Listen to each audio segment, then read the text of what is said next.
साथियों, इस बार डिजिटल प्रवेश उत्सव के दौरान सभी शिक्षकों की ड्यूटी लगाई गई है और आपको सभी को हाउस होल्ड सर्वे के लिए घर-घर जाना है।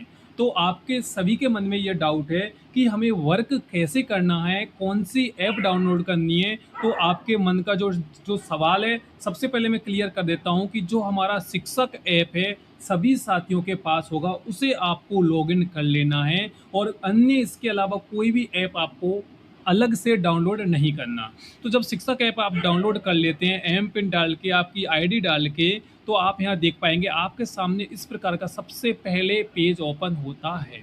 जब आपको अच्छे से पता ही है, हम निकालते आए हैं कि जो हमारा इस प्रकार का जो पेज है, इसमें इस थोड़ा अपडेट हो चुका है। अगर आपने अभी अपडेट कर लिया तो आपके सामने ये पहले से आ रहा है और अगर नहीं किया है तो आप अपडेट कर लीजिए। आपके पास में आप यहाँ देखेंगे डिजिटल प्रवेशोत्सव लिखा हुआ है, जिसे आप क्लिक करेंगे तो आपके मोबाइल की स्क्रीन पर आपके ऐप की ये स्थिति सामने आ जाएगी।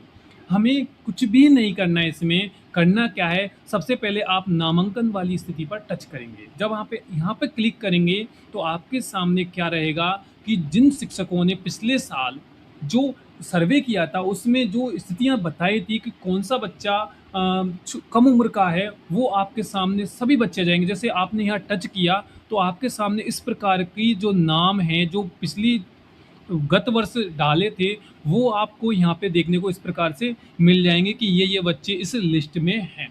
अब हमें कुछ भी नहीं करना, हमें यहाँ पे करना क्या है कि जो बच्चे नामांकन के यानी जो उनका एडमिशन अब होना है, यानी जिनकी आयु 5 वर्ष से अब ज़्यादा हो चुकी है, जो जिनकी स्थिति एडमिशन लेने की है, उनके बारे में हमें यहाँ पे इन 3 में से कोई एक चूज़ करना है, यानी ये अब पढ़ने योग्य हो चुका है, तो इसके बारे में हमें यहाँ पे डाल देना है। ये जो पहला नामांकन वाला ऑप्शन था, आपको बस इसमें यही करना था। अगला जो दूसरा ऑप्शन था, जो 3 से 18 वर्ष वाला, आपको मैं यहाँ दिखा देता हूँ। इस जो दूसरे वाले में जब आप इसको टच करेंगे तो इसमें आपको कुछ भी नहीं करना है। इसमें आपके सामने इस प्रकार के पेज ओपन होता है, जहाँ पे आपको इस प्रकार की कुछ जानकारियाँ हैं कि भई 3 से 18 तक के कितने बच्चे ऐसे आपके एरिया में, आपके सर्वे क्षेत्र में हैं, उनके बारे में। तो सबसे पहले तो हमें यहाँ पे थोड़ी-सी यहाँ जानकारी देनी है कि कितने इस गाँव में कितने घर हैं या जो भी है, ये जानकारी आपको किसने बताई है, ये हमें इसमें डाल देना है। उसके बाद हमें जो उनका नाम जोड़ना है, जो नया आया है।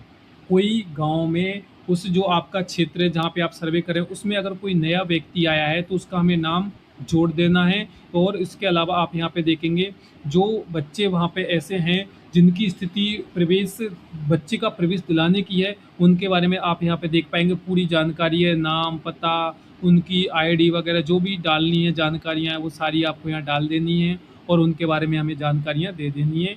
अगर कोई दूसरा बच्चा है तो उसके लिए भी ऐसे ही ऑप्शन आ जाता है। अगर कोई गलत हो चुका है तो उसको डिलीट भी हम यहाँ पे से कर सकते हैं, ऑप्शन आपको इस प्रकार से डिलीट करने का भी मिल जाता है।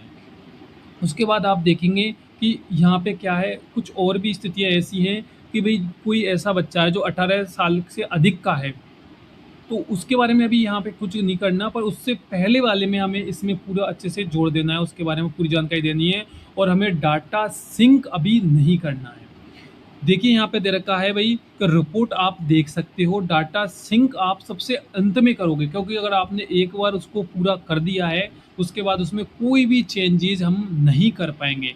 यहाँ पे आप तो देख पा रहे होंगे कि यहाँ से हम दैनिक स्थिति जो जानकारी है उसको तो हम डाउनलोड कर लेंगे, पर डेटा सिंक हमें कब करना है? सबसे लास्ट में ही करना है। अन्यथा अगर आप ये कर देते हैं तो आपके सामने समस्या हो जाएगी, क्योंकि आगे फिर वर्क नहीं हो पाएगा। आगे आप देखेंगे, आप रिपोर्ट देखेंगे तो आपके सामने इस प्रकार की रिपोर्ट जो आया था वो भी ऊपर थोड़ा ये देखिए यहाँ पे, जब आप यहाँ से मास्टर डाटा देखेंगे या ये रिपोर्ट देखेंगे यहाँ से, तो ये रिपोर्ट में आप इस प्रकार देख सकते हो कि आपने कितना काम किया है। ये जो हाउस इतनी उम्र में कितने बच्चे थे, इस कितने बच्चियाँ हैं या क्या है, या इससे ज़्यादा वाले कितने थे और नामांकन की स्थिति क्या है। ये नामांकन की स्थिति वो रहेगी कि भई हम इस बार बताएँगे कि 5 साल से कम उम्र के बच्चे अब कितने हैं और अगले साल जो होने वाले रहेंगे, उनके बारे में ये जानकारी यहाँ पे हमें बाद में मिल जाएगी जब हम देखेंगे। और फिर हमें इन सबको सीआरसी मॉड्यूल में प्रविष्ट करवाना है। तो इनकी हमें जानकारी फिर बाद में हम इनको देंगे, जिस जानकारी को जो जानकारी ऊपर यानी